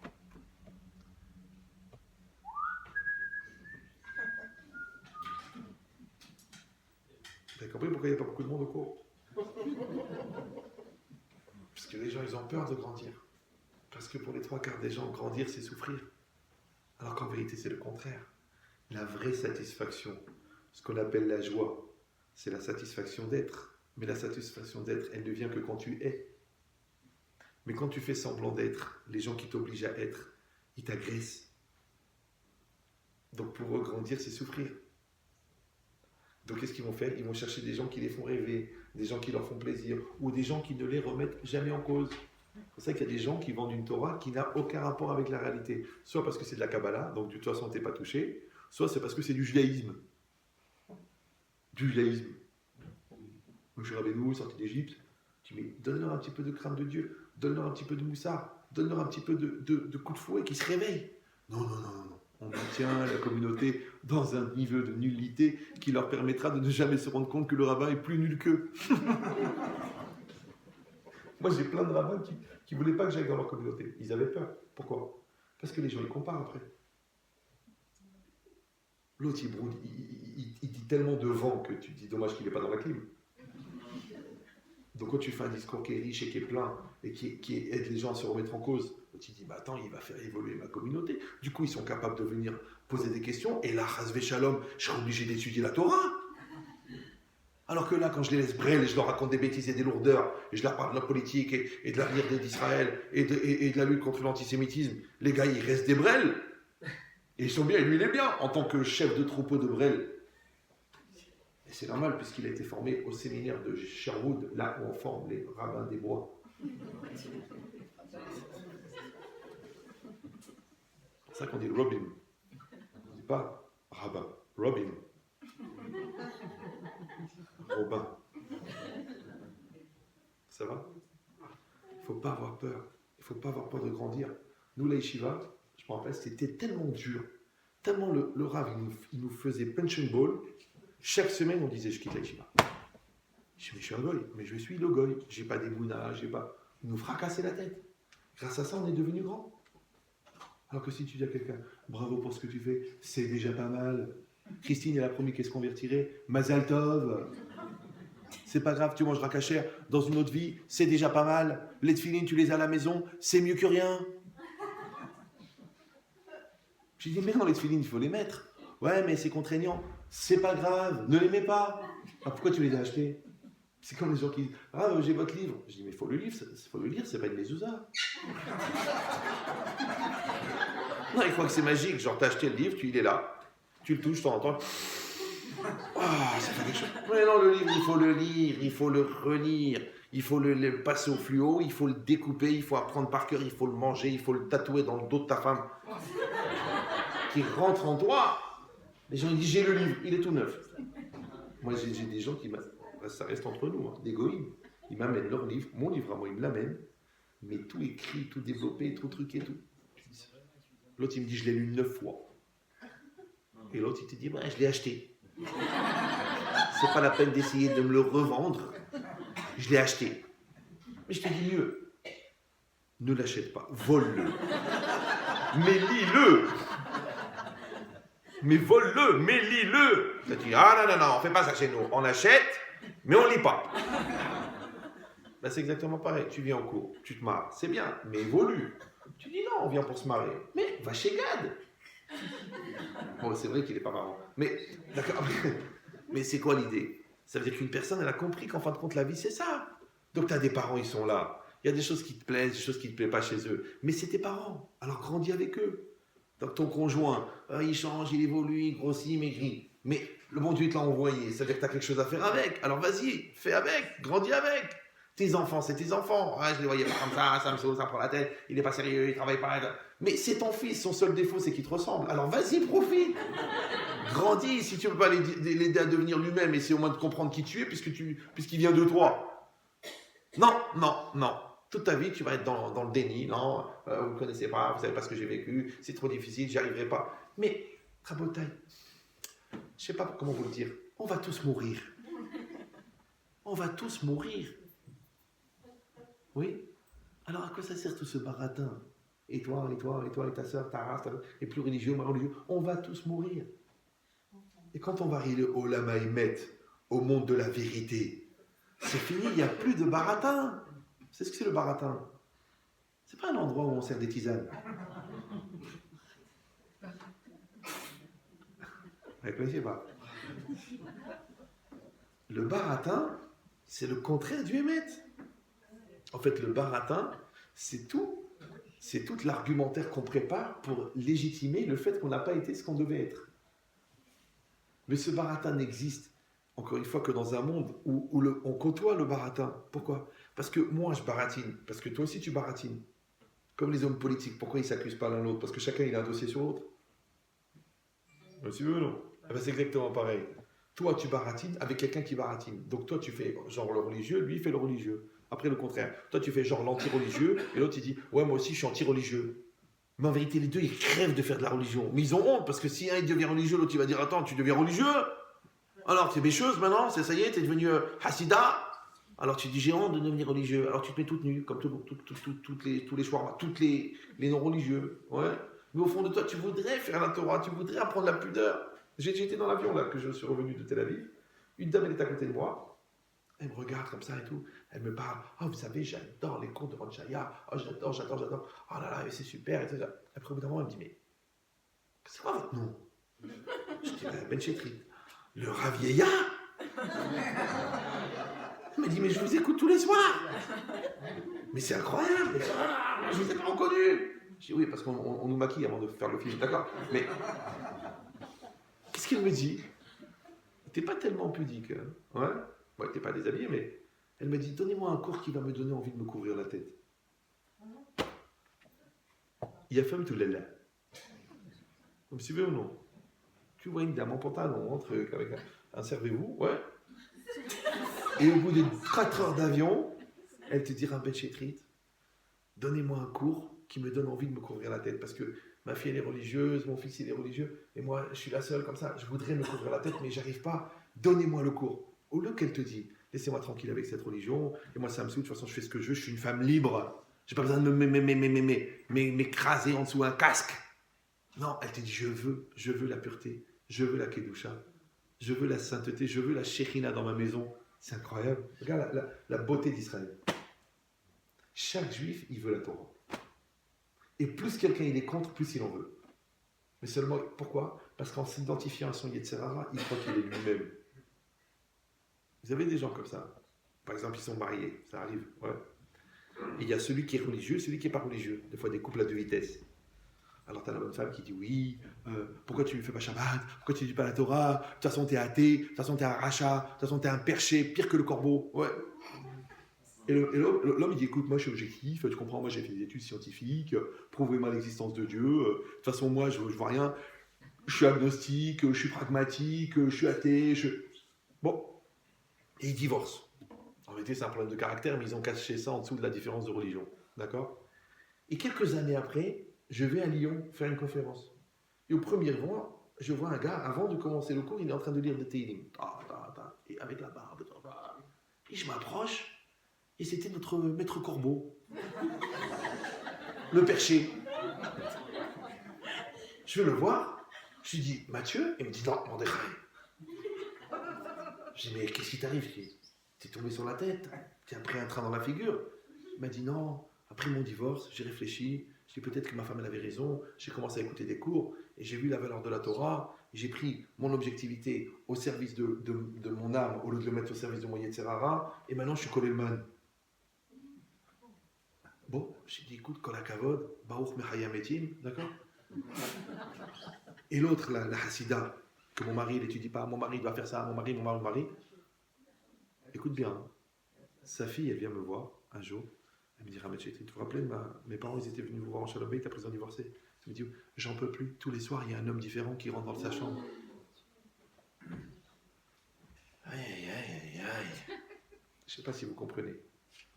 Donc le perché, l'athée, il est devenu un hassid. Et l'autre, qui voulait la Kedusha, elle est devenue une Kedesha. Incroyable, non? Tu sais pourquoi?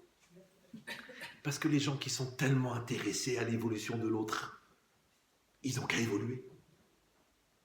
Donc si toi, tu revendiques l'évolution de l'autre, c'est qu'en vérité, toi-même, tu t'en sers pour expliquer pourquoi tu ne d'évolues pas personnellement. Et tu vas dire, si je veux que les autres évoluent, qu'est-ce qu'il faut faire? Eh bien, il faut que tu évolues. Tu veux que les gens travaillent leur midot? Travaille tes midot. Tu veux que les gens ils étudient la Torah? Étudie la Torah. Tu veux que les gens ils arrêtent de faire la shonara? Arrête de faire la shonara. Tu veux que les gens ils s'habillent avec pudeur? Habille-toi avec pudeur. Parce que même la voisine, la toftofa, là, le feu rouge, l'alarme allumée, quand elle te voit avec ta sniout, avec ta pudeur, avec ton... tu es bien habillé, tu es jolie, tu es bien maquillée et que tu es pudique, elle dit voilà, on n'est pas obligé d'être habillé comme... Et bien, année après année, elle va arriver à la pudeur. Elle-même, elle va dire ah, c'est trop échancré, le dos nu, je devrais le mettre de l'autre côté. Elle va faire un effort. Elle dit pourquoi je vais mettre une mini-jupe tellement courte? On dirait un col roulé. Alors, elle va se mettre une jupe longue. Parce qu'elle t'a vu une fois, 2 fois, 10 fois. Elle rêve, en fait, elle rêve d'être comme toi. Mais elle n'arrive pas. Parce que c'est la pression sociale, c'est les cousines, c'est l'ambiance. C'est la tuniserie, la maroquinerie. La géruerie.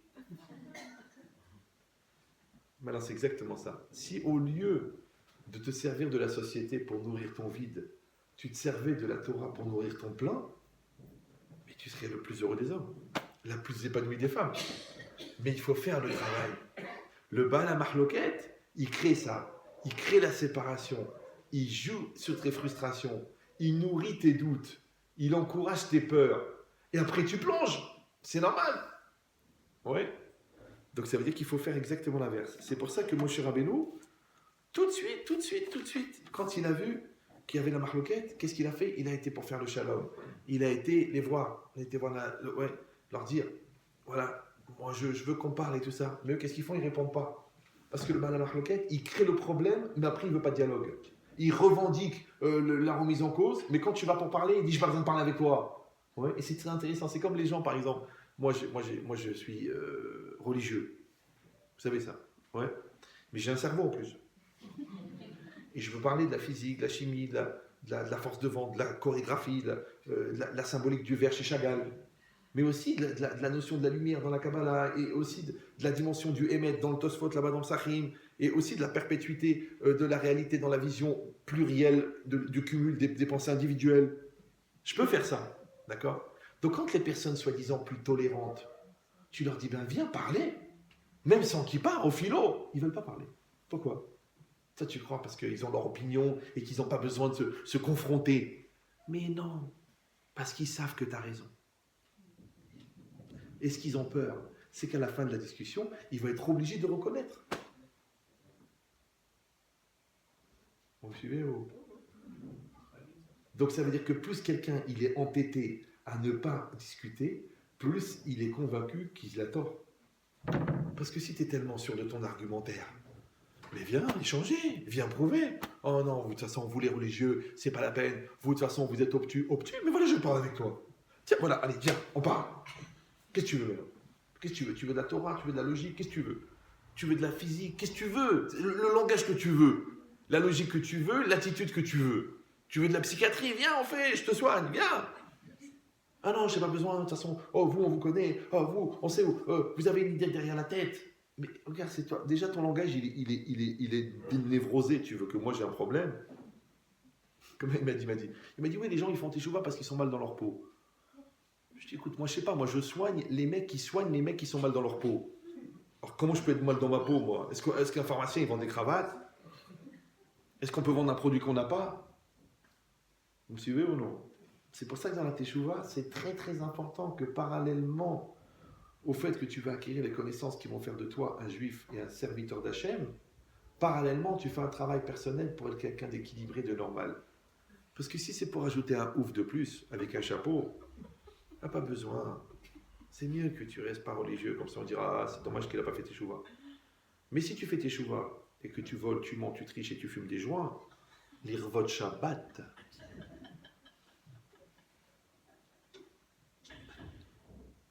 Très communicatif. Ouais. Alors à quoi ça servait? Pour faire qu'il lâche. C'est pour ça que tu as fait teshuva. Donc il faut qu'en parallèle que tu augmentes dans ta Torah, il faut en parallèle que tu travailles ton équilibre. Ouais, que tu travailles ta connaissance de toi-même, que tu travailles ta maîtrise de tes peurs et de tes pulsions. Parce qu'ici, encore une fois, c'est pour être un ahmar avec un chapeau ou une khmara avec une perruque que ça change. Est-ce qu'un pot de chambre, il est devenu intelligent parce qu'on a mis une perruque dessus? C'est la même... D'accord. Donc il s'est marqué ici que Korach, il exprime cette notion de la querelle. Il exprime cette notion qui refuse la discussion. Et quand tu pousses la discussion, qu'est-ce qu'il fait? Il t'insulte. Ça s'appelle le changement de registre. Vous savez comment ils font les gens? Ils te posent une question. Alors, en public, qu'est-ce que vous trouvez ça normal, ça? Et toi, tu commences à répondre. Ouais, alors qu'est-ce qu'il fait? Il se sent bloqué. Alors qu'est-ce qu'il fait? Il change de registre. Ah, de toute façon, vous, oh, les gros trucs, pourquoi il change de registre? Pourquoi il insulte ta famille? Pourquoi? Parce qu'en fait, il repousse la confrontation. Il va te toucher là où ça fait mal. Donc il insulte tes parents, et toi, comme une khamara, tu réponds. Tu dis, mais tu parles de ma mère, et t'as vu ta mère, et ta soeur, ta race, vous les mecs ainsi, vous les Tunisiens, vous les... Mais en vérité, il a gagné, parce qu'il t'a fait sortir de registre. La question de départ, il est sorti. Mais si tu gardes ton calme, quelle est ta question? Quelle est ta question? Quelle est ta question? Eh ben, j'en ai pas. Eh ben, voilà. Donc, comme tu n'as pas question et que tu cries, c'est que tu es venu pour foutre la pagaille. Eh ben, voilà. Ça, c'est du émet. Donc, tu as besoin de te défouler. Tu sais quoi? Tu vas crier, je vais crier. Puis après, on ira marcher tous les deux. On va commencer à parler. Mais si on n'a pas défini au départ quelle était la volonté, quelle était la kavana, quelle était l'intention, quel était l'esprit, quelle était l'attitude, eh ben, on rentre dans une logique de surenchère. On établit les règles du conflit israélo-palestinien qui se terminera jamais. Parce qu'il y en a un qui veut la vie, l'autre qui veut la mort. Ouais.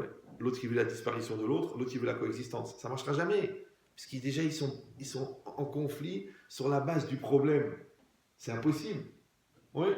C'est comme si je te dis, écoute, je veux plus que tu touches le parterre. Débrouille-toi. Lève-toi, vole. Mais je peux pas. Elle dit alors meurs.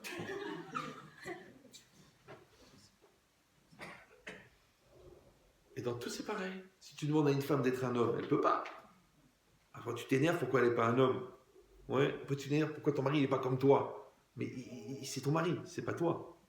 Vous me suivez ou non? Après, ils veulent que les femmes elles deviennent des hommes. Elle soit forte et fait carrière et développe des trucs et affirme-toi et deviens une patronne et deviens un patron. Ok. Après, tu n'arrives pas à se marier. Parce qu'elle est tellement forte, elle est tellement masculine qu'à la limite, si elle n'a pas des problèmes d'épilation. Mais elle doit rester féminine. Vous savez ce que c'est la différence entre le féminin et le masculin? Vous savez ou non? Non? C'est comme la différence entre Einstein et Newton. Newton, il dit que la distance la plus courte entre deux points, c'est la ligne droite. Et Einstein dit que c'est la courbe en tenant compte de la courbe de l'univers. Ouais. L'homme, il est dans la ligne droite. Tu dis à un papa, écoute, le petit l'a volé. Où il est? Je le tue! Et la mère, elle dit, je t'ai dit qu'il a volé. C'est pas pour que tu le frappes. Si on réfléchit, est-ce qu'il a besoin de voler? Est-ce qu'il lui manque quelque chose? Donc la femme, elle va passer par la courbe. C'est pour ça qu'elle est tellement attachée à ses courbes. Ouais. Et l'homme, lui, il va aller dans la ligne droite. C'est pour ça qu'un homme épouse une femme. Parce qu'en fait, la ligne droite, c'est la midata din, et la courbe, c'est la midata rahamim. Donc l'homme, il apprend la midata rahamim de sa femme, et la femme, elle apprend la midata din de son mari. Vous me suivez ou non? Donc celle-là qui collectionnait les papillons et qui avait des petits catalogues roses pour écrire des autographes, elle est devenue une gestionnaire. 6 enfants, 3 lessives par jour, 3 repas, 2 shabbatot, la Mishnah, la truc, le rendez-vous chez le pédiatre. Elle gère. Comment elle gère? Elle est devenue un homme. Ouais. Et l'autre, qui était le mec. On lui dit, tu sais, il faut être sensible. Dis-lui que tu l'aimes. Prends du temps avec tes enfants. Arrête de stresser. Deviens inefficace. Tu dis, je peux pas, je suis un stromon. Je suis une machine, je suis un bulldozer. Oui, bah ton bulldozer, il est en train de castrer tous tes enfants mentalement. Donc tu t'assois et tu es inefficace. Tu dis, écoute mon fils, j'ai pas la réponse. Alors l'enfant il dit, peut-être c'est ça. Tu dis, c'est exactement ça qu'on a Kavod. Mais si tu l'écrases avec ta connaissance, avec ta personnalité, que l'ombre de ta personne, elle est tellement épaisse qu'elle devient épaisse comme l'ombre de Rocher Mitzrayim. Après, tu t'étonnes que tous les enfants, c'est des menteurs et des voleurs, parce que de toute façon, celui qui n'arrive pas à devenir lui-même, il est obligé de faire semblant. Vous suivez ou non? Donc il y a un caractère féminin qui va être développé par le masculin pour que l'autre puisse exister, et il y a un caractère masculin qui va être développé par le féminin pour que le féminin puisse s'affirmer. Donc c'est bien qu'un homme et une femme soient différents, et c'est bien d'épouser une personne de sexe différent. Bien que je sais qu'il y a des propositions qui sont très choquantes, même pour les utilisateurs de mots, la lessive, ouais. Mais, ça va mousser ce soir. D'accord, mais c'est ça l'idée. Donc la marloquette, ouais, elle est destructrice. La marloquette, elle amène la mort. La Gemara dit celui qui participe à la marloquette, ouais, il transgresse une mitzvah. Il transgresse un interdit de ne pas rentrer dans la marloquette. Celui qui rentre dans la marloquette, il amène la mort. Vous savez qu'il y a 250 sadikim qui sont morts quand Korach est mort. Ouais. Et il y a 14 700 personnes qui sont mortes, même des enfants. 14 700 personnes pour une marloquette entre deux personnes qui a entraîné ça. Donc ça veut dire que tu peux être un générateur de vie ou tu peux être un générateur de mort. Maintenant c'est très très très dur. Moi mon père, Zichron Lebracha, il m'avait dit ça. Il m'avait dit ne rentre jamais dans la marloquette. Même si c'était des grands rabbins, mon père n'était pas très très chacham, pas très religieux, il n'a pas étudié la Torah, mais il avait une intelligence de la vie. Il m'a dit même si tu vois les plus grands rabbins du monde, qui te disent le Hémet, il m'a dit ne rentre pas dans la marloquette. Parce que 2 brels qui s'engueulent ou 2 chachamim qui s'engueulent, il y a un problème. C'est pas normal qu'ils n'arrivent pas à trouver des compromis, et n'arrivent pas à trouver le shalom. Il m'a dit ne rentre pas. Parce que dans la marloquette, même quand tu as raison, tu as tort. Alors quand tu as tort, à plus forte raison que tu as tort. Ouais. Mais des fois, tu as même tort d'avoir raison. Parce que si d'avoir raison, ça amène la mort, ouais, ça amène la destruction de la communauté, ça amène la séparation, ça amène l'explosion de la yeshiva, alors à quoi ça servait d'avoir raison? Si d'avoir raison, ça détruit ton couple, parce que ce qui comptait, c'est de prouver ce que tu penses, et c'est de t'affirmer ta façon de penser. Mais après, ta façon de penser, de toute façon, elle évolue. Peut-être que ce que tu dis aujourd'hui, un jour tu diras le contraire. Alors à cause de ça, tu as divorcé parce que tu pensais avoir raison. Oui, le shalom se nourrit de raison. Ouais, mais il ne finalise pas dans la raison. C'est ça qui fait la différence entre une raison et un prétexte. Vous me suivez ou non? Si tu as une bonne raison, tu vas régler le problème. Si tu n'arrives pas à le régler, c'est que c'est un prétexte.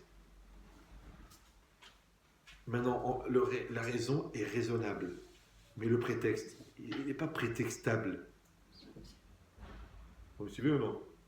Oh, tu n'es pas tellement prétextable comme gars, mais tu es raisonnable. Pourquoi? Parce que quand tu es raisonnable, c'est que tu écoutes ton Yetzirah Tov. Mais quand tu es prétextable, ça n'existe pas. Puisque tu écoutes ton Yetzirah. Et quand tu écoutes ton Yetzirah, tu n'existes plus. Donc vous avez compris que la marloquette, oui, elle détruit. C'est pour ça que le contraire de la marloquette, c'est le shalom. Et le shalom, c'est ce qui est shalem. Shalem, ce qui est entier. Maintenant, dans shalem, il y a aussi d'accepter la différence, d'être shalem avec l'autre.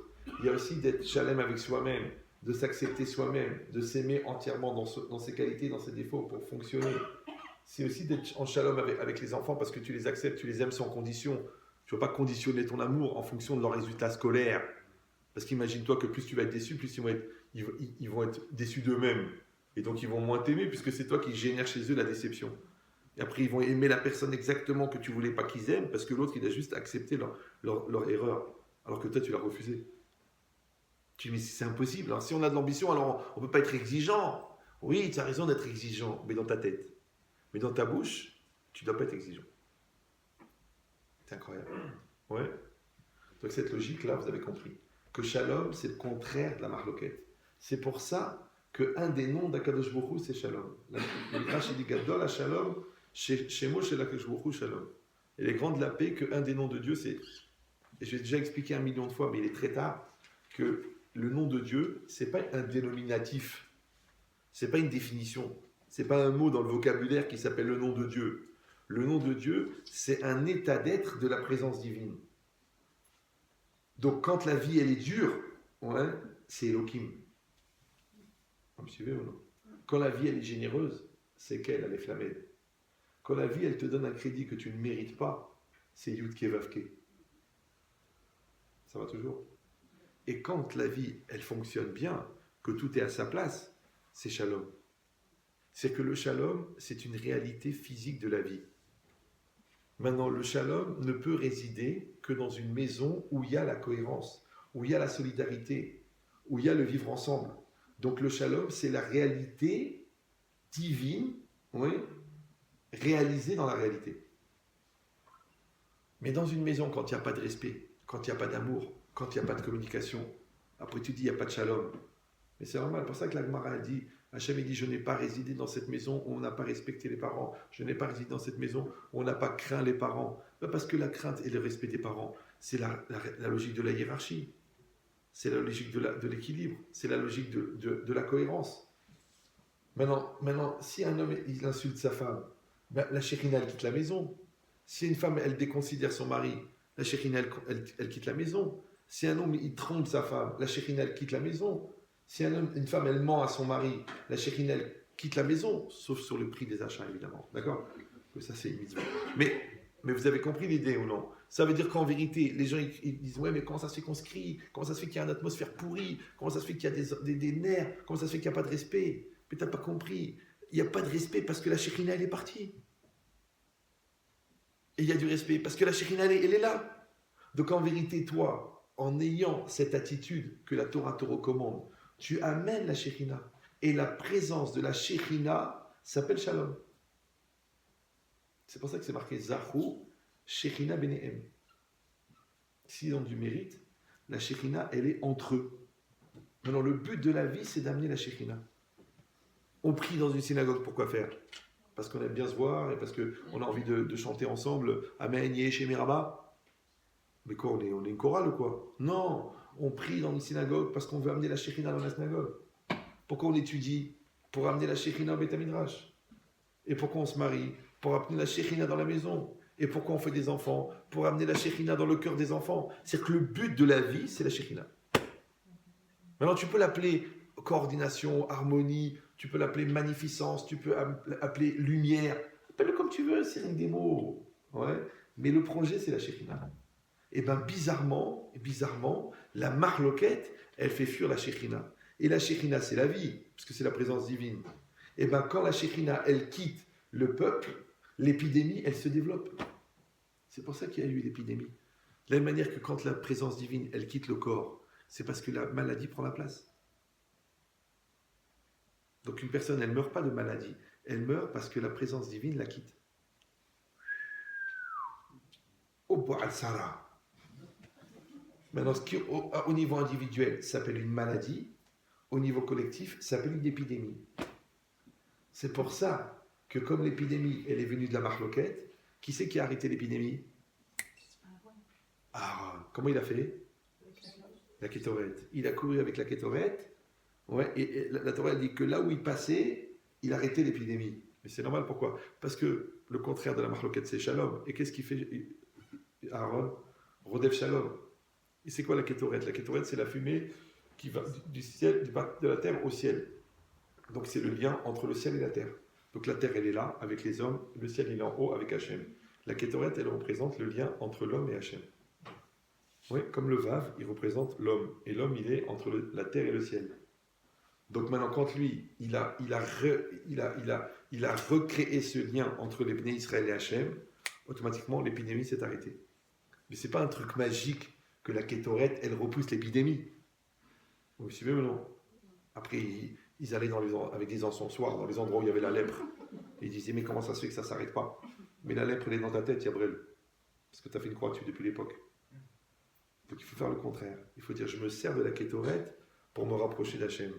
Et je me sers de mon bonheur pour me rapprocher d'Hachem. Et je me sers de mon malheur pour me rapprocher d'Hachem. Donc je ne suis pas mechoulak d'Hachem. Je ne suis pas séparé d'Hachem. Maintenant, puisque chaque personne contient Tselem Elohim, contient une essence de Dieu, contient la silhouette de Dieu. Donc quand je me querelle avec un autre, je me querelle avec une partie de Dieu. Donc la marloquette, en fin de compte, c'est la destruction de l'unité de Dieu. Et le shalom, c'est quoi? C'est la perpétuité et la reconstruction de la présence divine. Ça va? Hazakobo. Kol hakavod. Merci beaucoup pour ce magnifique cours. J'étais très très content d'assister moi-même. Alors je rappelle que ce cours, il est fait grâce aux efforts incroyables de Rav Mergui depuis des dizaines d'années. Je ne sais même pas s'il ne faut pas dire des vingtaines maintenant. Oui. Et que c'est lui qui prend en charge tous les frais. Donc à l'extérieur, vous avez une petite, normalement c'est 160 € l'entrée, mais il a dit chacun fait selon sa générosité. Je crois qu'on va arrêter la clim puisque ça jette un froid. D'accord? Non, non, je rigole. Donc chacun fait ce qu'il a à faire. Et on avait dit toujours qu'il y avait quelqu'un qui prenait en charge le billet d'avion. Pour cette fois-ci, il n'y a pas eu personne. Donc si quelqu'un veut faire cette mitzvah, Kol hakavod, on l'aura, il va faire le kratchema et ensuite on va pouvoir aller se rafraîchir quelque part parce que là j'ai un tagine en dessous de chaque bras. Si quelqu'un a de patates à cuire, j'ai des images, mais c'est incroyable. Hazakou Baruch. On vous souhaite des bonnes vacances, de la santé. Amen. Shema Israël, Adonai Eloheinu Adonai Echad. Shema Israël, Adonai Eloheinu, Adonai Echad.